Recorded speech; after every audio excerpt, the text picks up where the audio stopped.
सुन लीजिए, अरे गली गली में शोर है, हर नुक्कड़ पे शोर है, भाजपा वोट शोर है। अरे तो भाई कितने ऐसे विपक्षी नेता हैं जो सत्ता पक्ष में शामिल हो गए, उनके खिलाफ केस चल रहे हैं, ठंडे बस्ते में पड़े हैं। 25 ऐसे नेताओं की लिस्ट यहाँ मेरे पास है।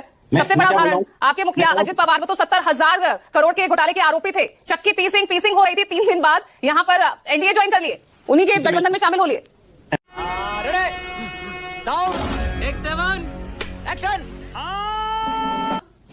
अब यहाँ पर देखिए, बाध्यता अगर जेल से सरकार चलाने की मंशा होगी, 2 केसेस तो बालाजी सेंथिल और अरविंद केजरीवाल का हमारे सामने है ही, तो यहाँ पर रोकना तो होगा ना इसे। इस नैतिकता को लेकर, पारदर्शिता की जो हम बात करते हैं, राजनीति में शुचिता, अब अपराधीकरण पर रोक भी तो लगाना बहुत जरूरी ना। संख्या तो लगातार बढ़ती जा रही है और आपके टाइम पर भी होता था। खुद ही राहुल गांधी ने कैसे ही ऑर्डिनेंस का विरोध किया था या नहीं किया था? क्यों, क्या हुई? देखिए, बिल्कुल उन्होंने विरोध किया था और उसकी प्रशंसा होनी चाहिए, लेकिन दुर्भाग्य है कि देश के प्रधानमंत्री से लेकर तमाम बीजेपी के लोग झूठ बोलते हैं आज तक कि उन्होंने ऑर्डिनेंस फाड़ा। उन्होंने ऑर्डिनेंस कभी भी फाड़ा नहीं था। उन्होंने कहा था कि अगर भ्रष्टाचार से आपको लड़ाई लड़नी है तो ऐसे ऑर्डिनेंस को फाड़कर डस्टबिन में फेंक देना चाहिए। और एक दूसरा फोटो लेकर और फोटो शूट कर और तमाम मीडिया के लोगों ने भी उसको खूब प्रचारित किया, फेक न्यूज फैक्ट्री को। खैर, आज राहुल जी की जो बात थी उसके ऊपर बीजेपी सहमत होती नजर आ रही है, लेकिन दुर्भाग्य ये है। लेकिन आप असहमत हो गए ना, आज आप असहमत हो गए फिर उस पर। सुनिए ना, नहीं आप बिल्कुल सुनिए, बात को सुनिए। मुझे लगता है कि जो आईपीएस महोदय ने बताया उसमें 2-3 चीजें हैं कि एक आप dual process of law establish करना चाहते हैं, न्यायपालिका का आप एक बाईपास निकालना चाहते हैं। आर्टिकल 21 जो है कि भाई आप कोई क्राइम हुआ, उसके बाद आपके ऊपर इन्वेस्टिगेशन हुई, फिर तमाम चीजें हुई, फिर आप गिल्ट हुए, फिर 2 साल की सजा हुई, वो ऑलरेडी जो हमारा कानून है उसके अंदर है कि भाई 2 साल अगर आप कन्विक्ट हो जाते हैं तो आपको इस्तीफा देना पड़ेगा। माननीय राहुल गांधी जी ने भी उसी में दिया। मुझे लगता है कि आज पूरी तरह से जिस तरह से इस कानून को लाया जा रहा है और जिन हालातों में लाया जा रहा है, और जो 11 साल का इस चोरी की सरकार का इतिहास है कि एक तड़ीपार व्यक्ति सुचिता की बात समझा रहा है। बंगारू लक्ष्मण की पार्टी के लोग आज पूरे देश को सुचिता की बात समझा रहे हैं टीवी पर बैठकर, दुर्भाग्यपूर्ण है। लेकिन ये बड़ी अच्छी बात कही आप। दुर्भाग्य ये भी ज्यादा है कि वो चक्की पीसिंग पूरे महाराष्ट्र की खजाने की चाबी लेकर बैठ गए। दुर्भाग्य ये भी है कि आप पीएमएलए जैसे कानून ले आए। दुर्भाग्य ये भी है कि ईडी का डायरेक्टर 5 साल तक जो मोदी जी की सरकार का पिट्ठू बना रहा, उसके लिए सुप्रीम कोर्ट ने कहा यह अनैतिक तरीके से अपने पद पर रहा, फिर उसको जबरदस्ती हटाया गया और उसके बाद भी आज भी वो उसी मकान में रहता है। दुर्भाग्य ये भी है कि सीबीआई के डायरेक्टर के यहाँ रात को 2 बजे दिल्ली पुलिस जाकर, जो सीबीआई दिल्ली पुलिस एक्ट के तहत बनी है, कि उसकी आज तक आलोक वर्मा जी की पेंशन तक नहीं दी गई। दुर्भाग्य ये भी है कि आज तक किसी भी एक बीजेपी के लीडर के खिलाफ 11 साल में कोई जांच इस मुकाम तक नहीं पहुंची कि उसको सजा हो जाए। दुर्भाग्य ये भी है कि तमाम लीडर्स जो आपने भी लिस्ट दी कि सब के सब वॉशिंग मशीन में धुले और वापस बाहर निकल कर आ गए। अरे बाप रे, ये तो धोती खोल रहा है। लेकिन आज का विषय ये सबसे इम्पोर्टेंट है कि अमित शाह जी को कोई कानून वानून लाने से मतलब नहीं है। ये इनके इंटरनल फाइट है। अपने कुछ मुख्यमंत्रियों को, नीतीश कुमार को, इन सबको एक मैसेज दिया है उन्होंने कि भाई अगर आप ऐसा करेंगे तो हम ये भी ला सकते हैं।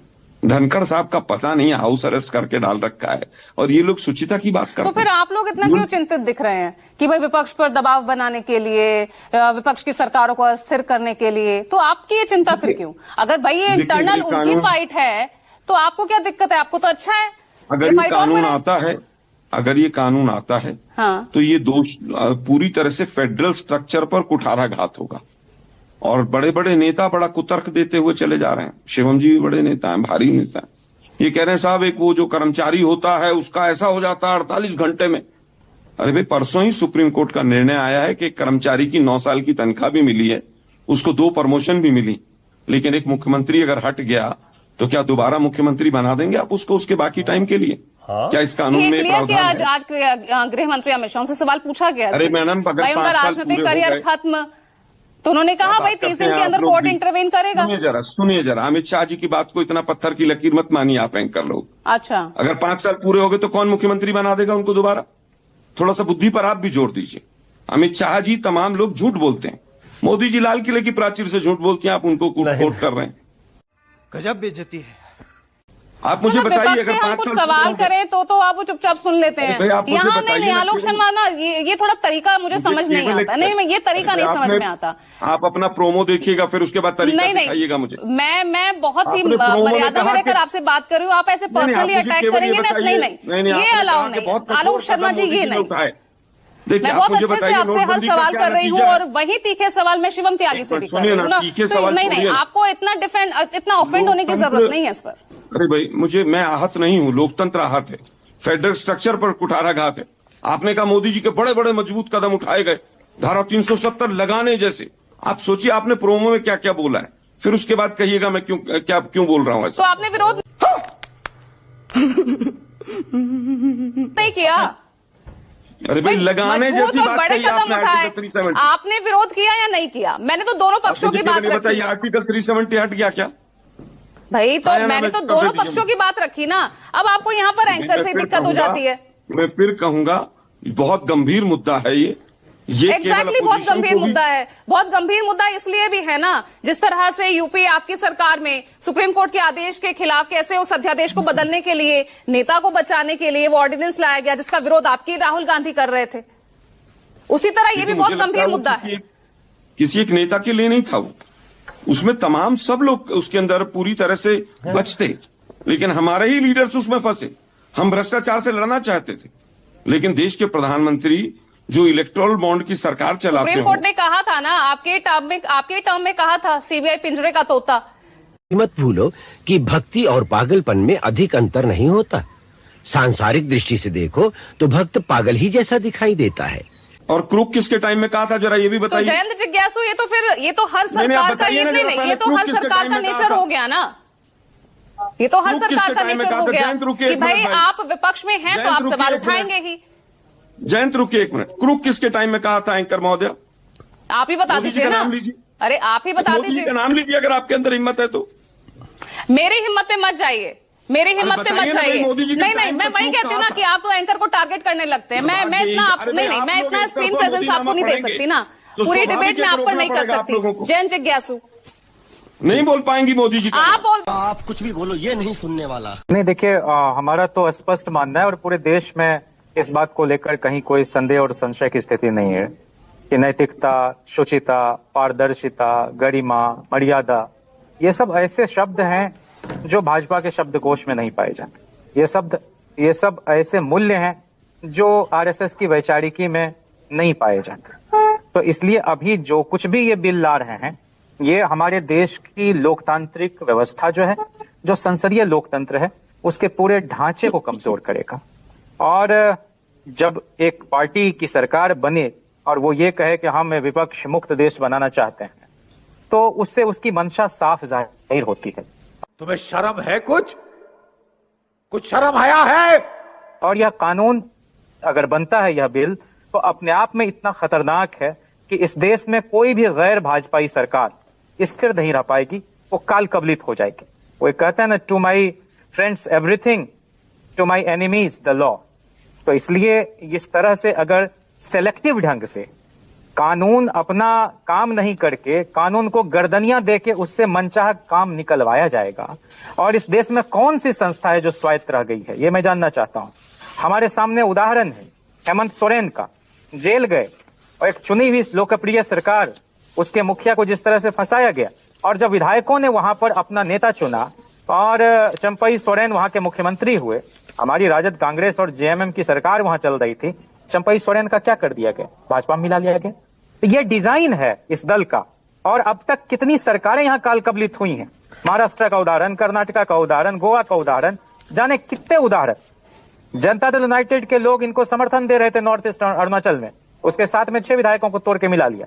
तो हम कह रहे हैं कि आगे भी इसी तरह से किसी मुख्यमंत्री को जेल में डालेंगे और 30 दिन के अंदर स्वतः उनका पद त्याग हो जाएगा इस कानून के बाद।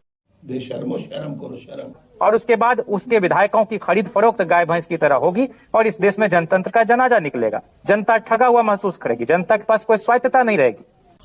अरे देवा, ये गड़बड़ है बाबा। तो फिर जयंत जिज्ञासु जी, चलने दे जेल से सरकार चल रही है जी।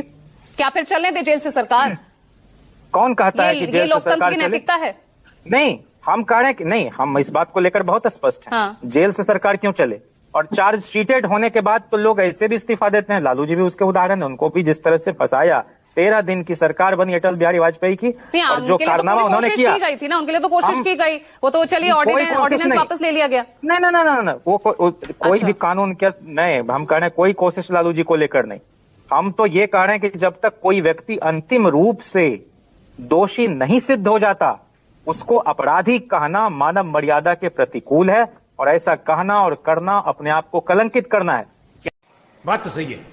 ऐसी पार्टियां जहां पे व्यक्तियों का महत्व ज्यादा है, सबसे ज्यादा आवाज वहीं से उठ रही है, इस कानून के विरोध की आवाज वहीं से उठ रही है। नहीं, व्यक्तियों का तो महत्व है, वो चाहे विपक्षी और विपक्षी नेताओं में ज्यादा महत्व है ना, कि भैया बीजेपी में आओ, सब साफ, सारे दाग पाक साफ।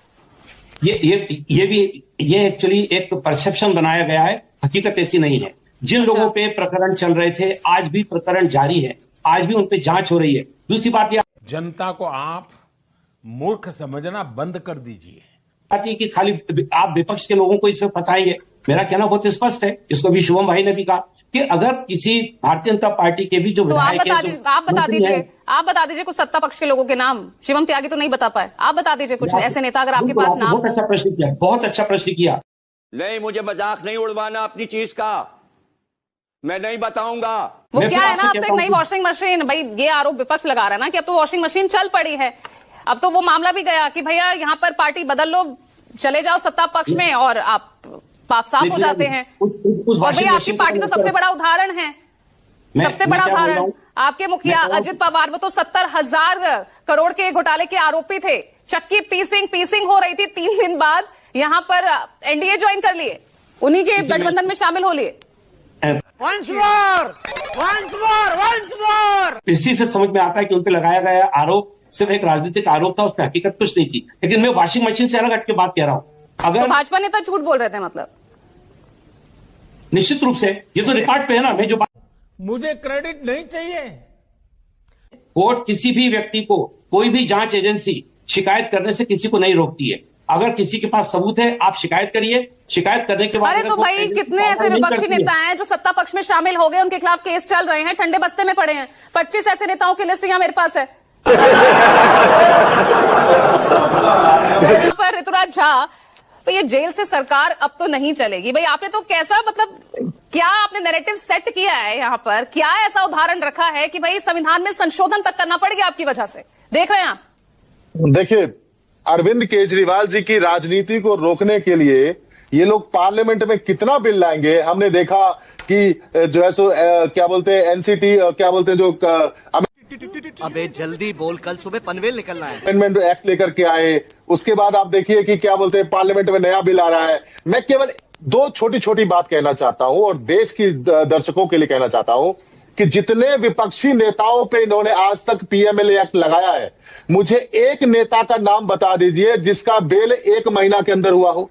जानबूझ करके पीएमएलए एक्ट इसलिए लगाया गया ताकि ये लोग ऑपरेशन लोटस चला सके, ये लोग सरकारें तोड़ सके, ये लोग जो है सो इस तरीके से कर सके। और 2-2 साल जेल में रहने के बाद भी आज तक किसी एक केस में चार्जशीट भी दाखिल नहीं हुआ है। सत्येंद्र जैन साहब के मामले में तो एक केस में सीबीआई ने क्लोजर रिपोर्ट तक दाखिल कर दिया है। आप सोचिए कि ऐसे व्यक्ति जिसकी बेटी की शादी के 3 दिन के बाद सीबीआई रेड किया हो, उसी केस में जब कोई सबूत नहीं मिला, कुछ नहीं मिला, तो सीबीआई ने क्लोजर। तुम चुल्लू भर पानी में जाके डूब के मर जाओ। उसको लेकर भी सवाल हुआ था गृह मंत्री से, उसको लेकर भी सवाल हुआ, उसको लेकर भी हुआ, लेकिन वो उन्होंने कहा भैया बाकी मामलों पे ट्रायल चल रहा है। अरे तो सुनिए ना, तो एक मामला जिसपे सीबीआई रेड हुआ, उस पे क्लोजर रिपोर्ट हुआ ना, और किसी केस में चार्जशीट दाखिल हुआ है आज तक? ये बताइए, एक केस में नहीं हुआ। कर क्या रहे हैं लोग?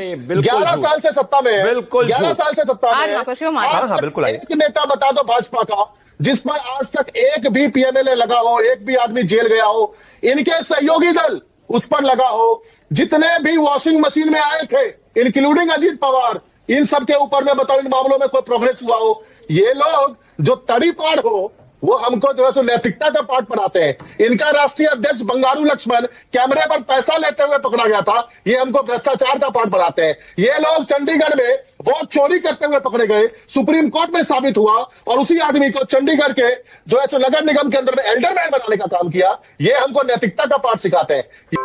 ये बिक गई है गवर्नमेंट, अब गवर्नमेंट में कुछ नहीं है। ये लोग पूरे लोकतंत्र को बर्बाद करना चाहते हैं, विपक्षी नेताओं के ऊपर में दबाव बनाना चाहते हैं, ताकि या तो भाजपा ज्वाइन करो या जेल जाओ। मैं बताना चाहता हूं कि पीएमएलए एक्ट किस लिए लगाया जाता है?